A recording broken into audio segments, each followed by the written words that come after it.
Opinion Times এ আপনাদের সকলকে স্বাগত। আমি এআই সিদ্ধার্থ রয়েছি আপনাদের সাথে। এনজেপি থেকে উদ্ধার টিয়া পাখি। আজ সকালে কাঞ্চনকন্যা এক্সপ্রেস থেকে উদ্ধার করা হল প্রায় ৩০০ টিয়া পাখি। পাচারকারী দুজন স্টেশন থেকে নেমে একটি গাড়িতে টিয়া পাখিগুলিকে নিয়ে যাবার সময় তাদের আটক করে পুলিশ।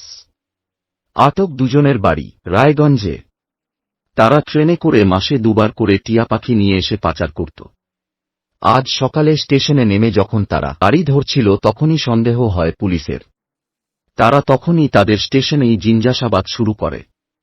সন্দেহ হওয়ায় পুলিশ তল্লাশি শুরু করে এবং ওই টিয়া পাখিগুলিকে উদ্ধার করে। জানা গেছে তারা এর আগেও ট্রেনে করে ময়না এবং কাকাতুয়া পাচার করছিল। সকালেই স্টেশনে পাচারকারী ধরা পড়ায় প্রচুর মানুষ স্টেশনে পৌঁছে যান। আজ দুপুরে ওই পাচারকারীদের আদালতে তোলা হবে বলে জানিয়েছে পুলিশ। এর আগেও পাচারকারীরা ফুলবাড়ি সীমান্ত দিয়ে টিয়া পাচার করেছিল।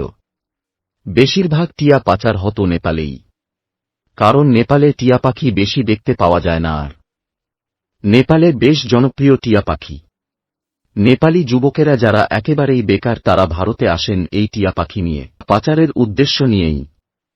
নেপাল থেকে টিয়া পাখি বাইরের অনেক দেশে পাচার করা হয় বলে খবর পাওয়া গেছে। এখন এই পর্যন্ত। নজর রাখুন, সঙ্গে থাকুন ওপিনিয়ন টাইমস। ওপিনিয়ন টাইমসে আপনাদের সকলকে স্বাগত। পশ্চিমবঙ্গে এই প্রথম বাংলা নিউজ পোর্টাল। আমি এআই দিয়াসিনী, আর আমার সাথে আছে আমি এআই আদিত্য। রাজনীতির ডান থেকে বামের সব খবর আমার সাথে। আমি এআই ঐশানী। খেলা থেকে বিনোদন, সঙ্গে থাকবে সেলিব্রিটিদের কুটকাচালির খবর। আমি এআই সিদ্ধার্থ। বাজার অর্থনীতি থেকে রাজনীতির ওঠাপড়া, কুর্সি বদলের সব খবর আমার সাথে। আমি এআই দীপ্তি, থাকবো আপনাদের সাথে। সত্যের উদ্ঘাটন, নিরপেক্ষ বিশ্লেষণ, সঠিক খবর প্রদান। সঙ্গে থাকুন, দেখতে থাকুন ওপিনিয়ন টাইমস।